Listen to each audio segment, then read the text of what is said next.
এখনৰ পিছত আন এখন নিৰ্বাচনী প্ৰচাৰ সভা, প্ৰাৰ্থীৰ ব্যস্ততা, দলীয় সমৰ্থকৰ ব্যস্ততা, গতিকে এয়াই আজিৰ তাৰিখত BTRৰ নিৰ্বাচনী পৰিৱেশ। আমি বৰ্তমান উপস্থিত আছোঁ ফকিৰাগ্ৰাম সমষ্টিত। মোৰ সৈতে আছে ফকিৰাগ্ৰাম পৰিষদীয় সমষ্টিৰ UPPLৰ প্ৰাৰ্থী আফজাল হক চৰকাৰ ডাঙৰীয়া। হক ডাঙৰীয়া, আপোনাক জনাই নমস্কাৰ। আমি আপোনাক প্ৰথম লগ পাইছোঁ শুনা হোৱা নাছিল, আৰু দ্বিতীয়বাৰৰ বাবে আপোনাৰ ওচৰলৈ আহিছোঁ। বৰ্তমান আপুনি UPPLৰ মনোনীত প্ৰাৰ্থী, আৰু আমি আজি দেখিলোঁ আপুনি যথেষ্ট ব্যস্ত।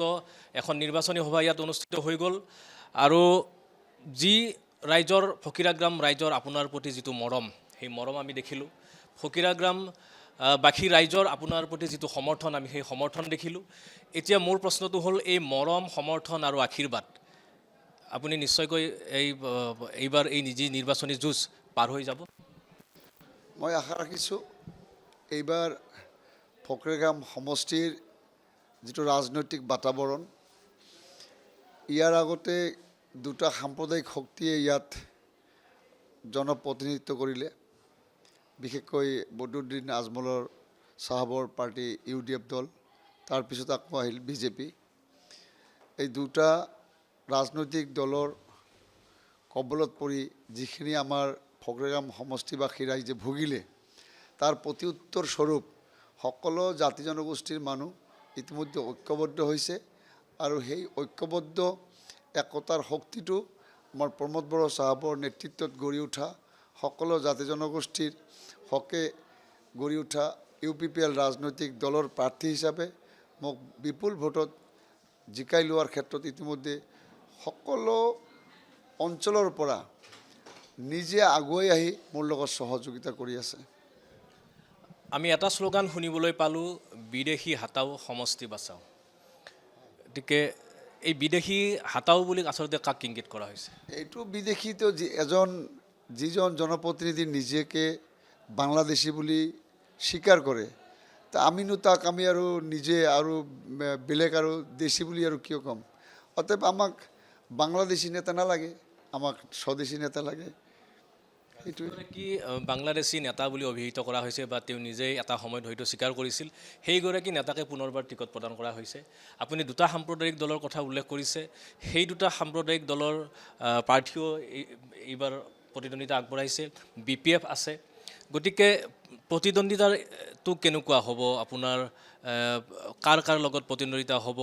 আপোনাৰ মূল প্ৰতিদ্বন্দ্বী কোন হ'ব? বিশেষকৈ UDF আৰু BJPৰ মাজত কোনো পাৰ্থক্য নাই। তেওঁলোক দুটা মিলি ভকত, তেওঁলোকে এজনে আনজনক জিকাবলৈ তেওঁলোকে ৰাজনীতি কৰে। বিশেষকৈ আমাৰ BTC অঞ্চলত BJPৰ প্ৰাৰ্থীক জিকাবৰ কাৰণে UDF দলৰ প্ৰাৰ্থী দিয়া হয়। তাৰ প্ৰমাণস্বৰূপে আমাৰ দোতমা সমষ্টিত তাত মাইনৰিটি ভোটাৰ্ছে নাই, মাত্ৰ 10,000 মাইনৰিটি ভোটাৰ্ছ আছে। আমাৰ প্ৰমোদ বড়ো ডাঙৰীয়া UPPL দলৰ প্ৰাৰ্থী, তেওঁক হেৰুৱাবৰ কাৰণে তাত UDFৰ প্ৰাৰ্থী দিয়া হ'ল। ইয়াতে বুজায় যে চৰকাৰটো আমাৰ UPPL দলৰ হ'ব, কিন্তু মাইনৰিটিৰ মানুহখিনি যাতে চৰকাৰৰ পৰা বঞ্চিত হৈ থাকে, চৰকাৰৰ বিভিন্ন আঁচনি আৰু সা সুবিধাৰ পৰা যাতে বঞ্চিত হৈ থাকে, তাৰ কাৰণে মাইনৰিটিৰ মানুহবিলাকক এটা সাম্প্ৰদায়িক শক্তিৰ ফালে ঠেলি দিয়াৰ এটা ষড়যন্ত্ৰ, আৰু এই ষড়যন্ত্ৰৰ ইতিমধ্যে আমাৰ সংখ্যালঘু ৰাইজেও বুজিছে। আৰু BTC এটা কাউন্সিল হিচাপে বড়ো সংগ্ৰামী নেতাসকলৰ দ্বাৰা যিটো ইয়াত কাউন্সিলটো গঠন হ'ল বড়ো চুক্তিৰ পিছত, ইয়াত আঞ্চলিক শক্তিকেহে আঞ্চলিক দলবিলাককহে আমি প্ৰাধান্য দিব লাগিব। ইয়াত সৰ্বভাৰতীয় পৰ্যায়ৰ ৰাজনৈতিক দল অহা মানে আমাৰ ইয়াত আকৌ এটা বিশৃংখলাৰ সৃষ্টি হোৱাৰ এটা লক্ষণ, আৰু সেই বিশৃংখলাৰ সৃষ্টি হোৱাৰ লক্ষণটো যোৱা 5 বছৰে অৰূপ কুমাৰ দে এইখন সমষ্টিত দেখুৱাই গ'ল। কেইবাটাও ঘটনা আৰু তেওঁৰ কিছুমান কথা অসমত মুছলমানৰ দপদপনি নচলিব, অসমত কি কয়, আৰু সি নিজকে বহুত কিবা কিবি স্লেং লেংগুৱেজ দি আমাৰ মানুহৰ মাজত এটা ৰাজনৈতিক নেতাৰ যিটো গভীৰতা থাকিব লাগে, সেই গভীৰতাটো সি দেখাব পৰা নাই। তাৰ কাৰণে আমি আজি ফকিৰাগ্ৰাম সমষ্টিবাসী ৰাইজে তেওঁক ভোট দি জিকাই আজি তেওঁ চবেই নিজে নিজে লজ্জিত আৰু দুখ প্ৰকাশ কৰি আছে। আৰু সেই ক্ষেত্ৰত এইবাৰ বিশেষকৈ যিসকলে তেওঁক সংখ্যাগৰিষ্ঠ ৰাইজে তেওঁক ভোট দিছিল, বিশেষকৈ ৰাজবংশী জনগোষ্ঠীৰ মানুহ আৰু বেংগলী জনগোষ্ঠীৰ মানুহ 100% তেওঁক ভোট দি জিকাইছিল। এতিয়া আমি চাবলৈ পাইছোঁ যে ৰাজবংশী জনগোষ্ঠীয় অঞ্চলত তেওঁৰ প্ৰৱেশ নিষিদ্ধ কৰা হ'ল।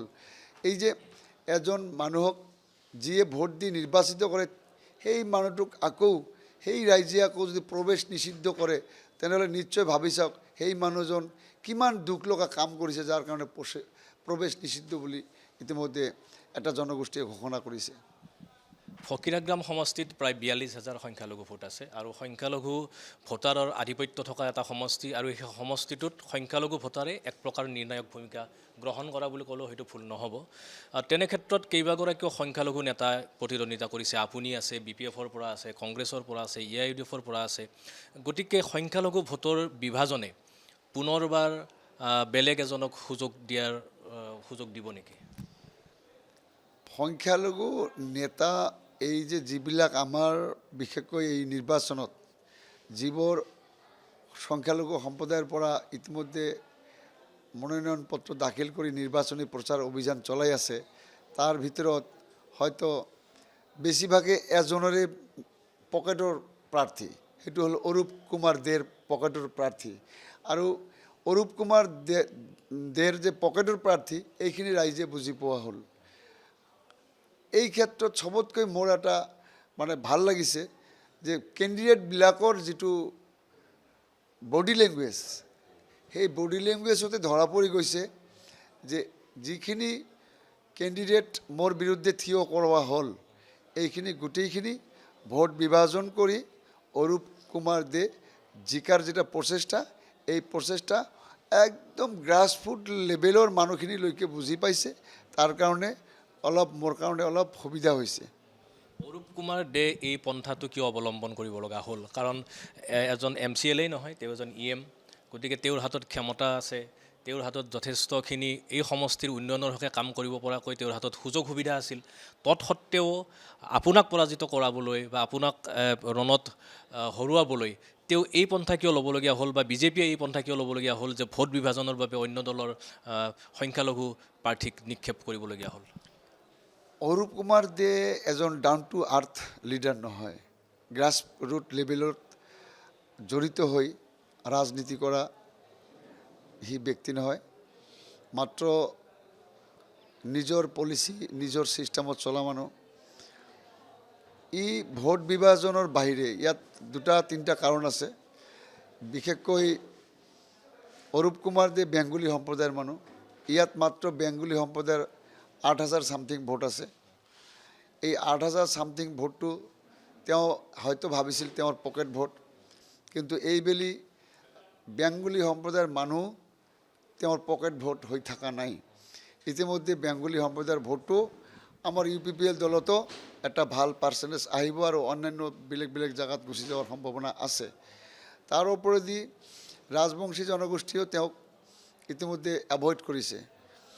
এতিয়া ক'বলৈ গ'লে আজিৰ দিনত তেওঁৰ যিটো ভোট বিভাজন কৰি জিকাৰ সপোন, সেই সপোনটো বাস্তৱত ৰূপায়ণ কৰাৰ কাৰণে যি জনগোষ্ঠী দুটাই তেওঁক ভোট দি জিকাইছিল, সেই জনগোষ্ঠী দুটাৰে সংখ্যাগৰিষ্ঠ মানুহ আজি অৰূপ কুমাৰ দেৰ লগত নাই।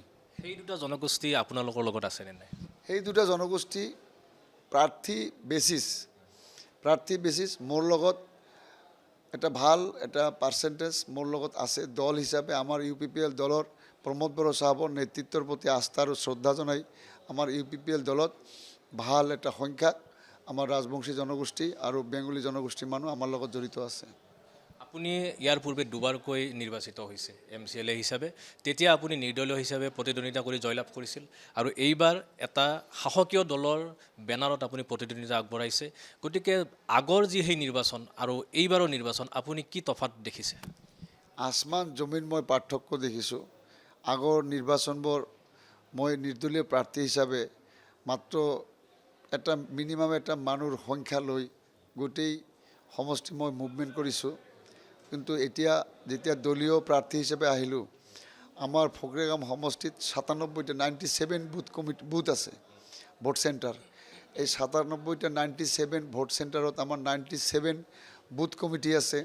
14টা প্ৰাইমাৰী আছে, ব্লক কমিটি আছে, মাইনৰিটি চেল কমিটি আছে, ওমেন উইংছ আছে আৰু ফাৰ্মাৰ চেল আছে, ইয়থ উইংছ আছে আদি কৰি বিভিন্ন দলীয় কৰ্মকৰ্তাৰ যিটো এংগেল, এই এংগেলৰ লগত আকৌ আমাৰ কিছুমান পাৰ্চনেল কৰ্মকৰ্তাও থাকে লিডাৰ হিচাপে, ৰাজনীতিক কৰ্মকৰ্তা মোৰ পাৰ্চনেল থাকে, চবকে মিলাই পেলাই এটা বিশাল এটা টিম তৈৰি হৈছে। এই টিমটো মেনেজ কৰাৰ ক্ষেত্ৰত ন' ডাউটলি এইটো এটা কঠিন পৰীক্ষা।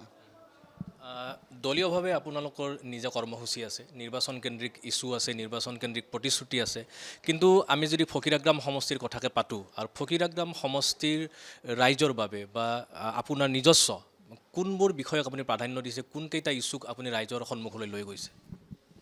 বিশেষকৈ ফকিৰগাম সমষ্টিটো মই দুনাই ক'বলৈ বাধ্য হ'লোঁ আপোনাৰ প্ৰশ্নৰ উত্তৰত।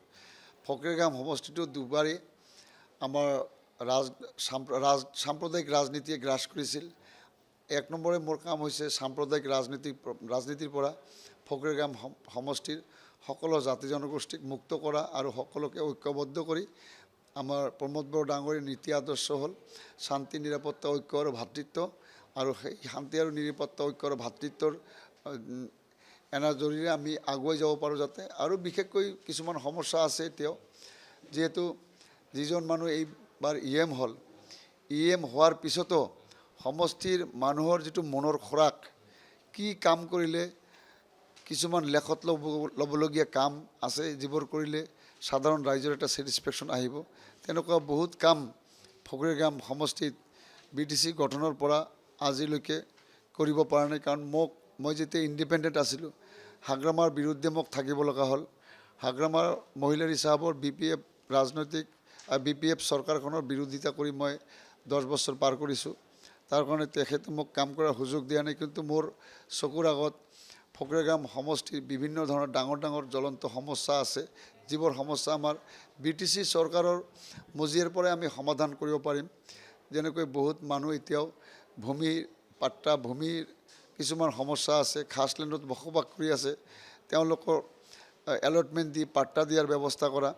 বহুত এতিয়াও মছজিদ, মন্দিৰ, শ্মশান, কবৰস্থান এইবিলাক এতিয়াও খাছলেণ্ডত আছে। সেইবিলাকক মোৰ একদম দৃঢ় সংকল্পিত, মই এইবিলাক গোটেইখিনি যাতে আমি অনাগত দিনবোৰত এই শ্মশান, কবৰস্থান ইত্যাদি যিবিলাক আছে ৰাজহুৱা সম্পত্তি, এইবিলাক যাতে আমি ৰাইজৰ সম্পত্তি হিচাপে এইবিলাকৰ পাট্টা দিয়াৰ ব্যৱস্থা কৰিব পাৰোঁ।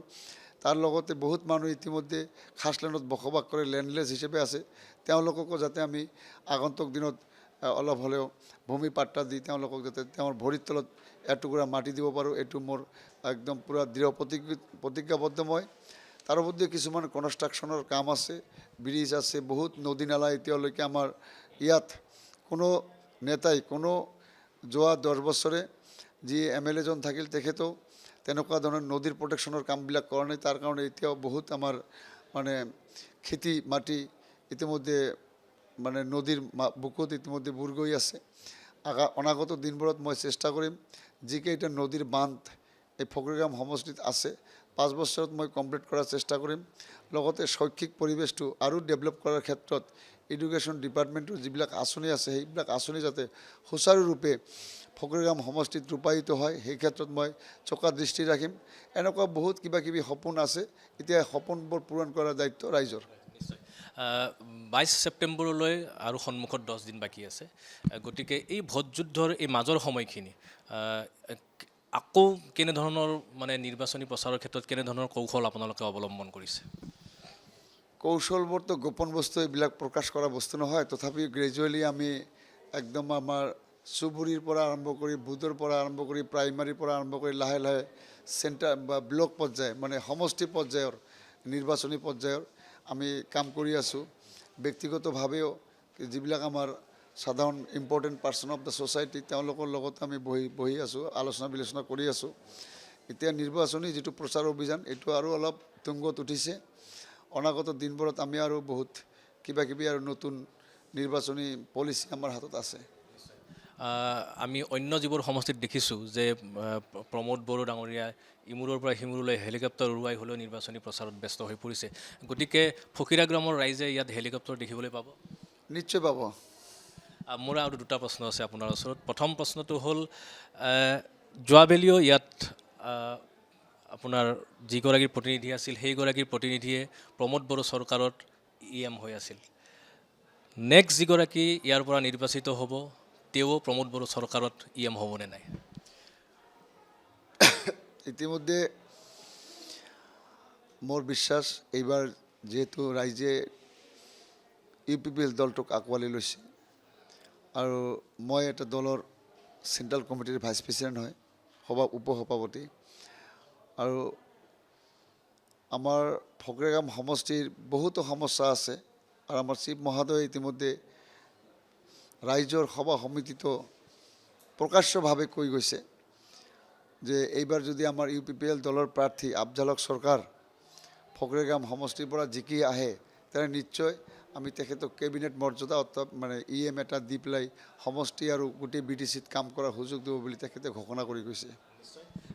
বৰ্তমানৰ যিগৰাকী EMৰ আমোলত ফকীৰাগ্ৰাম সমষ্টিৰ যি উন্নয়ন আধৰুৱা হৈ ৰ'ল বা যিমানখিনি নহ'ল তাতকৈ অধিক আমি আশা কৰিম আফজাল হক চৰকাৰৰ আমোলত বা তেখেতে নিৰ্বাচিত হৈ প্ৰমোদ বড়ো চৰকাৰ যদি পুনৰবাৰ গঠন হয় তাত EM হ'ব আৰু EM হৈ ফকীৰাগ্ৰাম সমষ্টিৰ সামগ্ৰিক বিকাশ বা উন্নয়ন সাধনত তেখেতে ফলৱৰ্তী হ'ব।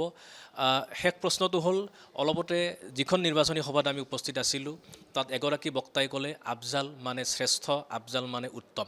আপুনি এই যিটো সমষ্টিত যিকেইগৰাকী প্ৰাৰ্থীয়ে প্ৰতিদ্বন্দ্বিতা আগবঢ়াইছে আপোনাৰ বিপক্ষত বা আপোনাৰ সন্মুখত আটাইকেইগৰাকীৰ ভিতৰত আপুনি নিজকে শ্ৰেষ্ঠ বা উত্তম বুলি ভাবেনে নাই? মোৰ নামৰ লগত মোৰ কামৰ শ্ৰেষ্ঠ আৰু উত্তমতা নাই। মই কিমান দূৰ যোগ্যতা আৰু বাকীবিলাক কিমান দূৰ যোগ্য সেইটো ৰাইজে বিবেচনা কৰিব আৰু মোৰো দৃঢ় বিশ্বাস মই আজি 2005 চনৰ পৰা আজি 2025 চনলৈকে অবিৰাম মই ৰাজনৈতিক মহলতে আছোঁ। ৰাজনীতিৰ বিভিন্ন অভিজ্ঞতাই মই যিমান অভিজ্ঞতা লাগে সিমান নহ'লেও যিখিনি প্ৰাৰ্থী আছে এই প্ৰাৰ্থীবিলাকৰ তুলনাত নিশ্চয় মই এজন সাধাৰণ মানুহ হিচাপে যদি মই বিবেচনা কৰোঁ যে আফজাল হক চৰকাৰ আজিৰ দিনত BTCৰ বুকুত এজন ছিনিয়ৰ নেতা হিচাপে ছিনিয়ৰ ৰাজনৈতিক কৰ্মকৰ্তা হিচাপে পৰিচিত। গোটেই BTCৰ ওদালগুৰিৰ পৰা আৰম্ভ কৰি আপ টু শ্ৰীৰামপুৰলৈকে 40টা সমষ্টিতে সুপৰিচিত আৰু BTCৰ মজিয়াত সময়ে সময়ে যিবোৰ সমস্যা লৈ দায়িত্ব গ্ৰহণ কৰিব লাগে, কেতিয়াবা ফাইট দিব লাগে, কেতিয়াবা যুক্তিতৰ্কত অৱতীৰ্ণ হ'ব লাগে, এইবোৰ কৰাৰ ক্ষেত্ৰত বাকী যিবিলাক প্ৰাৰ্থী আছে এইবিলাক প্ৰাৰ্থীৰ আৰু মোৰ মাজত নিশ্চয় ৰাইজে পাৰ্থক্যটো বিচাৰ কৰিব। নিশ্চয়কৈ আফজাল হক ডাঙৰীয়া, আমি নিশ্চয়কৈ আশা কৰিম যে আপুনি ইতিমধ্যে 20 বছৰতকৈ অধিক কাল যে ৰাইজৰ সেৱাত যিদৰে ব্ৰতী হৈ থাকিল আৰু এইবাৰো এই পৰিষদীয় নিৰ্বাচনৰ জৰিয়তে ৰাইজৰ সমৰ্থন লাভ কৰি আপুনি আগন্তুক সময়ত কেৱল ফকীৰাগ্ৰাম সমষ্টিয়েই নহয় সমগ্ৰ BTRৰ ৰাইজৰ উন্নয়নৰ হকে সমগ্ৰ BTRৰ ৰাইজৰ সমন্বয় শান্তি আৰু বিকাশৰ হকে আপুনি কাম কৰি যাওক আৰু এগৰাকী বলিষ্ঠ নেতা হিচাপে আপোনাৰ যিটো পৰিচয় সেই পৰিচয় অটুট থাকক আৰু অতি ব্যস্ততাৰ মাজত আফজাল হক চৰকাৰ ডাঙৰীয়াই যিখিনি আমাক সময় দিলে তাৰ বাবে তেখেতক অশেষ ধন্যবাদ জনাইছোঁ। যিকোনো খবৰৰ বাবে যোগাযোগ কৰক 7099017330 লগতে 7099017110 নম্বৰত।